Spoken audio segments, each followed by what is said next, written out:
We are focusing today on a case that has remained wide open for over 36 years.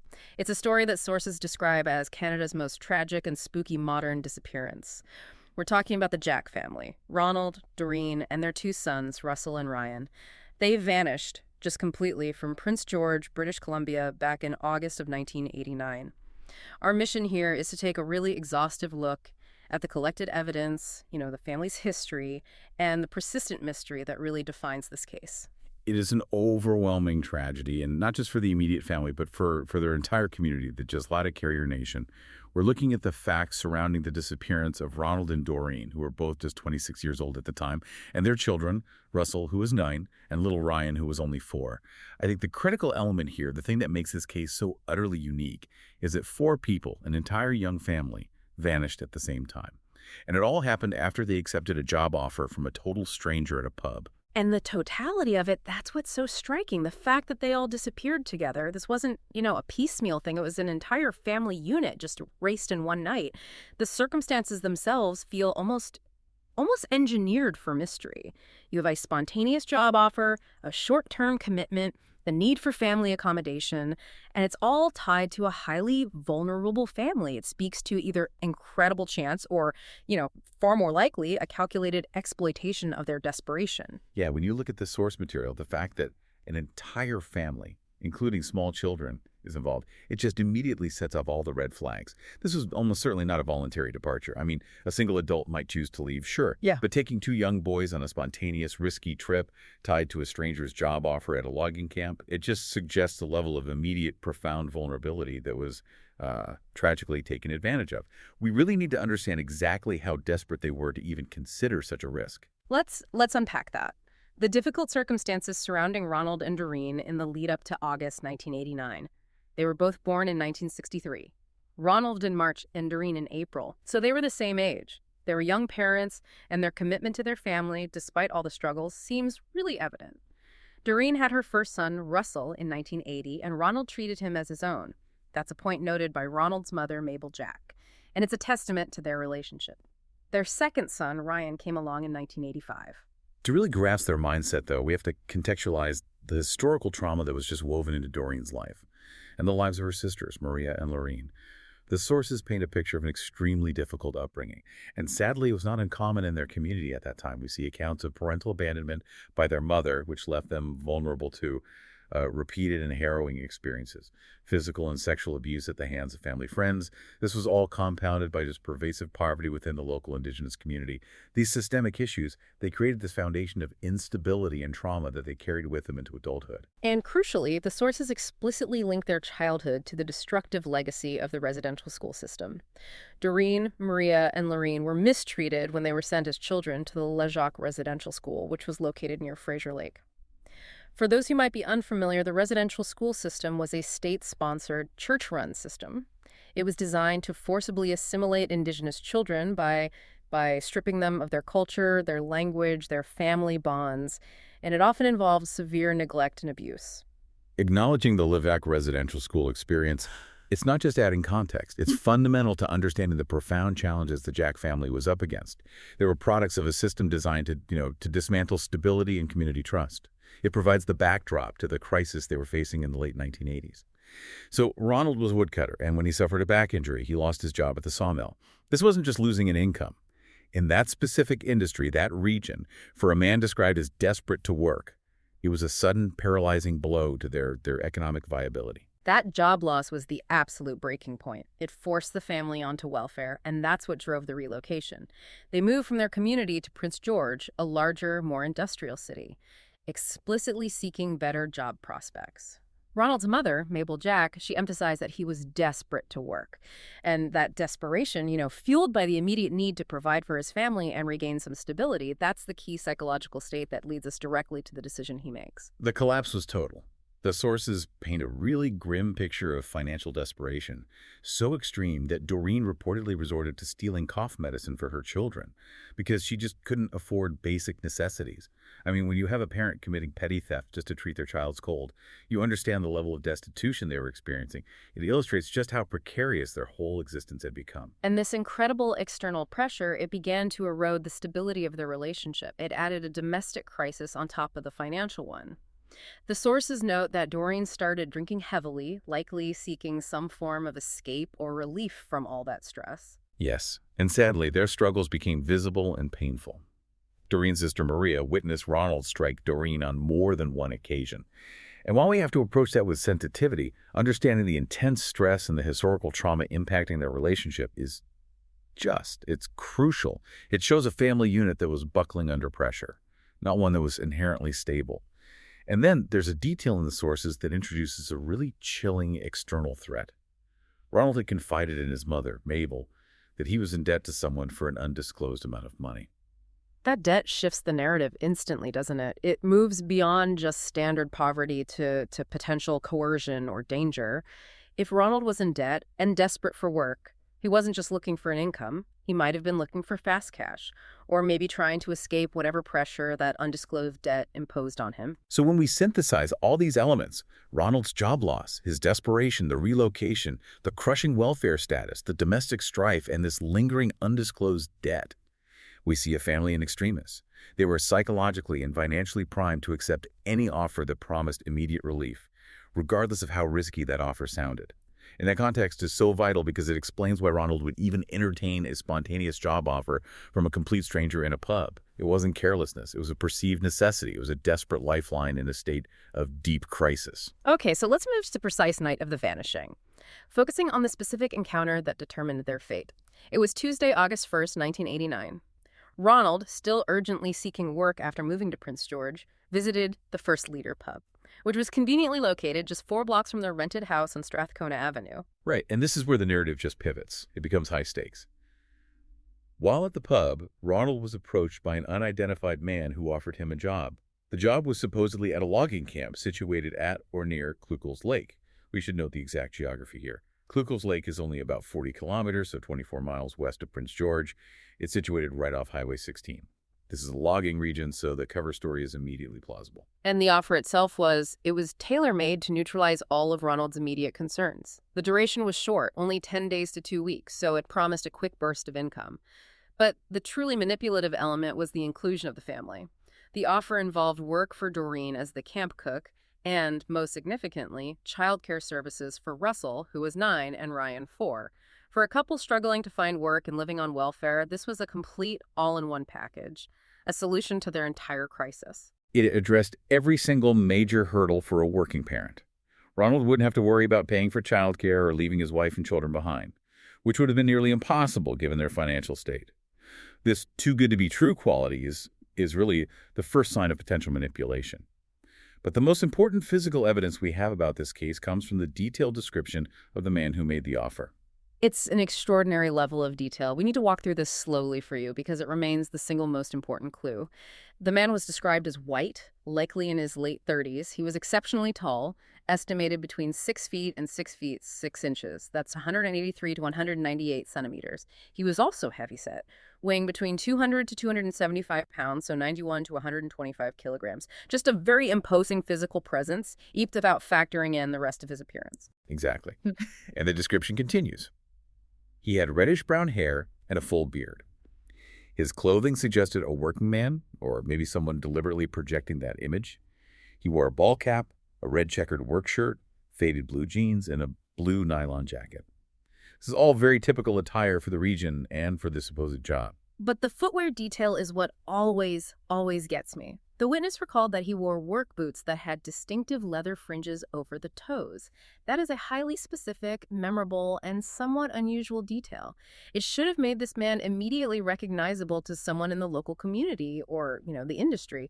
The depth of that description suggests the witness had a very, very clear visual of the man. The fact that he was driving a 4-wheel pickup truck is also relevant. It was necessary to transport the family and their belongings to a remote logging site. And the Jack family obviously didn't have their own vehicle, so Ronald and the man left the pub around 11:16 p.m. They went back to the Strathcona Avenue residence to collect Doreen and the boys and pack up. In the early hours of Wednesday, August 2nd, as they were preparing to leave, Ronald made two final, incredibly chilling phone calls. This is where you could almost feel Ronald's desperation clashing with his own intuitive alarm bells. First, he called his brother in Burns Lake. He tried at the last minute to arrange for Russell and Ryan to stay with his brother, but the logistics just weren't possible. It couldn't be arranged. This attempt shows a flicker of deep parental concern, a moment where he tried to mitigate the risk he knew he was taking, maybe realizing the gravity of getting into a truck with a stranger. And the second call, to his mother, Mabel Jack. This is the narrative linchpin. It is a direct premonition of danger. He ended the conversation with the stark, explicit instruction: look for him if he didn't come back. That phrase, look for him, is a direct acknowledgement of danger, of potential foul play. It suggests Ronald either understood the risk was extreme, or perhaps something happened between leaving the pub and making that final call that confirmed his suspicions, confirmed that this job was a complete sham, or worse. That debt he was carrying might have played a role, making the decision to go both desperate and, well, dread-filled. He knew he was walking into danger, but he felt unable to refuse. And we know they ultimately left because the final witnesses were two of Doreen's relatives, including her sister Lorene. They visited the house and saw the family loading their belongings into the unidentified man's pickup truck. They were seen departing Prince George, and they have been utterly, completely missing ever since the early morning hours of August 2nd, 1989. The family wasn't reported missing right away, which I suppose is common in cases where a family leaves for a supposed job. But it cost the investigation precious time. Ronald's mother, Mabel Jack, reported them missing in late August 1989. Several weeks after the departure, once that 2-week job period had passed and she'd heard nothing. Right. And the initial assessment of the family's rented house on Strathcona Avenue provided crucial insight into their frame of mind. When police investigated, they found that the majority of the family's possessions, their furniture, most of their clothes, and significantly Russell and Ryan's school records, had all been left behind. This is strong physical evidence that they fully intended to return to Prince George within that short 10-day to 2-week window mentioned in the job offer. They were not planning a permanent move or a life change. That makes the subsequent silence absolutely deafening. But one of the most painful aspects highlighted in the source material, it concerns the claims of systemic failures in the initial police response. This is a critical point that really demands a thorough discussion. Various members of the Jack family, particularly Mabel Jack, they expressed that they encountered inadequate support from external organizations, including law enforcement. During that crucial initial search period, they firmly believed that this lack of prioritization was directly tied to their Indigenous background. And this points to a historical, deeply damaging pattern where missing persons cases involving Indigenous individuals just were not treated with the same urgency or resources as those involving non-Indigenous people. We have to pause on that systemic failure because it highlights the vulnerability of the entire community. What specific barriers did Mabel Jack report facing? Well, Mabel Jack and other family members detailed a frustrating lack of consistent communication and a general sense of dismissiveness from authorities in the weeks immediately following the report. She felt that the lack of immediate large-scale mobilization, which you would expect for 4 people, including 2 young children, disappearing simultaneously, was rooted in historical bias. When Indigenous individuals, particularly those struggling financially, disappear, authorities often jump to assumptions of voluntary relocation or typical transient behavior rather than immediate foul play. This bias meant the case was cold before it even got proper heat. And then, adding immense insult to injury, there was a devastating procedural error early on that guaranteed the loss of critical time. Yes. On September 7th, 1989, just a few weeks after the family was formally reported missing, the Prince George RCMP incorrectly informed the public that the Jack family had been located and found safe. This massive false alarm caused the investigation to be briefly closed. In a missing persons case, particularly one that was already weeks old, losing even a few days to a procedural error can destroy the chance of finding fresh evidence, or locating witnesses, or tracking the unidentified man's movement. It was a quantifiable loss of investigative time that they just could not recover. It's just heartbreaking to imagine Mabel Jack's reaction, the brief hope and the crushing reality, and the knowledge that the authorities had stopped looking for her son and his family. So by the following year, the initial publicity efforts were limited and somewhat flawed. Crime Stoppers did produce a televised reenactment in 1990. However, the sources highlight a significant flaw in the execution. The reenactment was broadcast on the local CKPG TV station. Crucially, that station did not have the broadcast reach to cover the suspected area of disappearance, the region around Klukultz Lake and Highway 16. So if the perpetrators or any witnesses were rural or transient or working deep in the logging areas, they simply would not have seen that crucial reenactment. So the one major tool used to generate clues was geographically ineffective. By 1992, 3 years after the disappearance, the family was still missing and the case was undeniably cold. This is when the community had to step up where the system had failed. They did. Ronald's mother, Mabel Jack, she partnered with the Prince George Native Friendship Center to start fundraising efforts. Their goal was highly practical, to increase the reward money and generate renewed, broader publicity. At that time, Crime Stoppers was only offering up to $2,000 for information leading to their whereabouts or an arrest. For a mass disappearance involving 4 people, a reward that low. It really underscores the lack of official resources and prioritization that had been dedicated to the investigation up to that point. The family was essentially forced to shoulder the burden of the investigation and public awareness themselves, pouring emotional and financial resources into a system that had, at best, dropped the ball and, at worst, had neglected them due to systemic bias. Mabel Jack's tireless efforts to keep the case alive became essential because that initial window for finding the family had been so tragically closed by an inadequate early response. We move forward now, 7 years into the investigation, to Sunday, January 28, 1996. The case receives what is arguably the most significant, yet also the most frustrating, piece of evidence. An anonymous caller contacts the RCMP detachment in Vanderhoof, British Columbia, which is about 61 miles west of Prince George. This call completely recontextualized the case. It went from a difficult missing persons file to a highly probable homicide investigation, although formal confirmation is still lacking.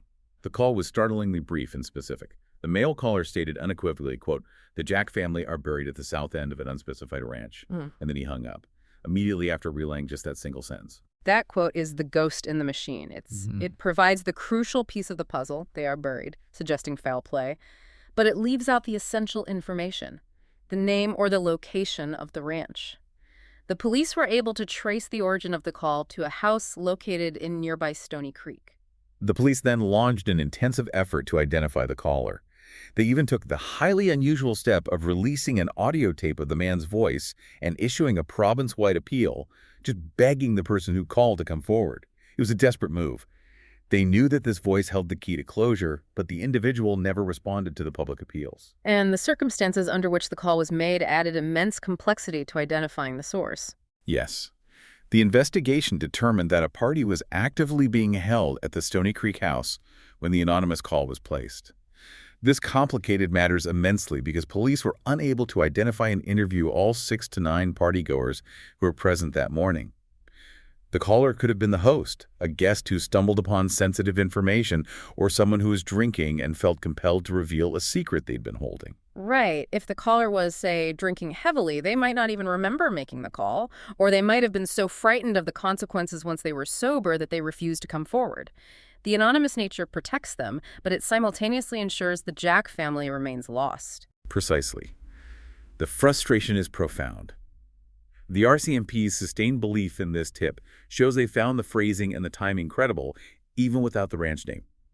The fact that the call originated from a party setting creates a theory that maybe the information was overheard, or that the caller was confessing obliquely without taking full responsibility.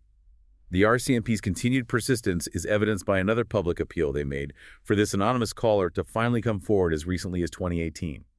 They clearly believe this person holds the definitive answer. In the last few years, we've seen efforts to apply modern search technology, using the general area suggested by that 1996 tip to guide the search. That's right. In August 2019, police conducted a specific search focusing on property belonging to the Saikus First Nation, which is located generally south of Vanderhoof. This location aligns with the vague south end of a ranch clue, which they had narrowed down to this region. And they employed highly specialized tools for this cold case.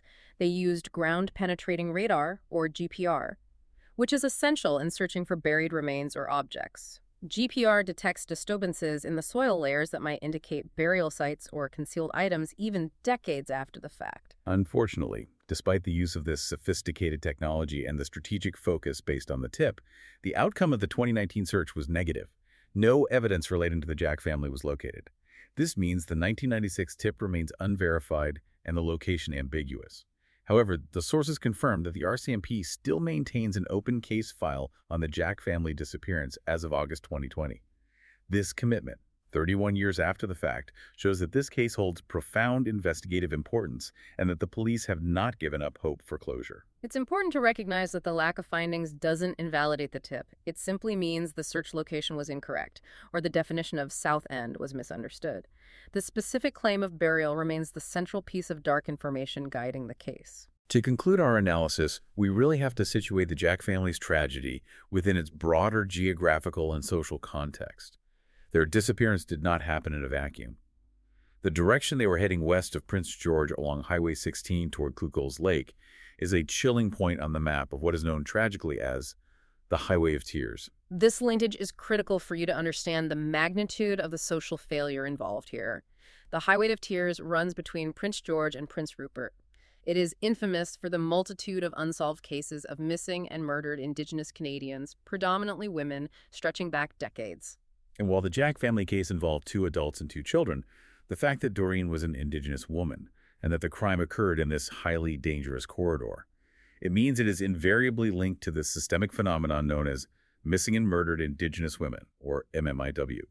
MMIW is a term used to describe the disproportionately high rates of violence, disappearance, and murder suffered by Indigenous women and girls across Canada and the United States.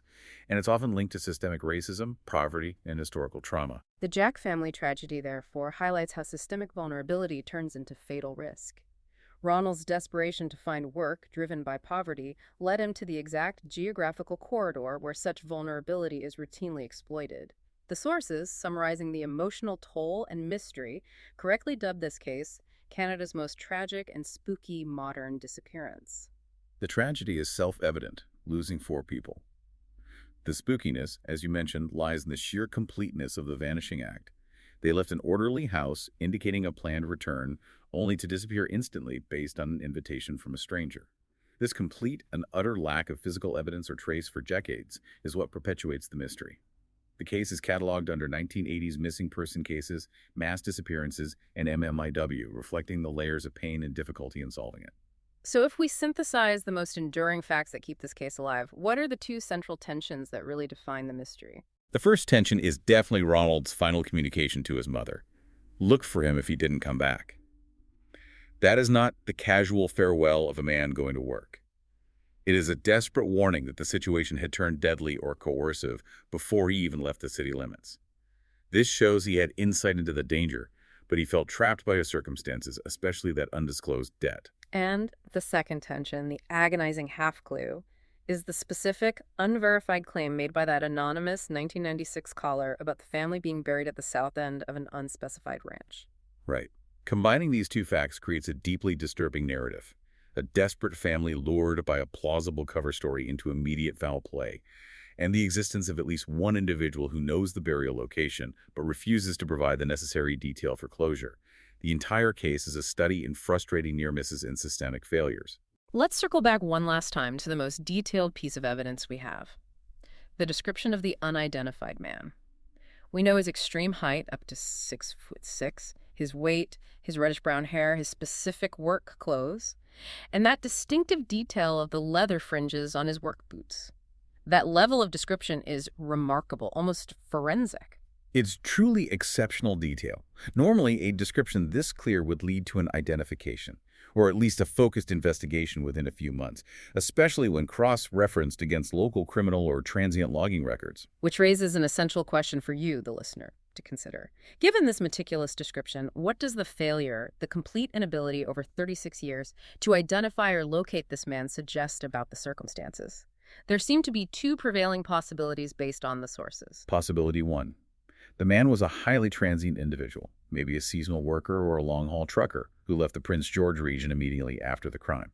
If he was already on the move, establishing his identity and tracking him becomes exponentially harder, regardless of how good the description is.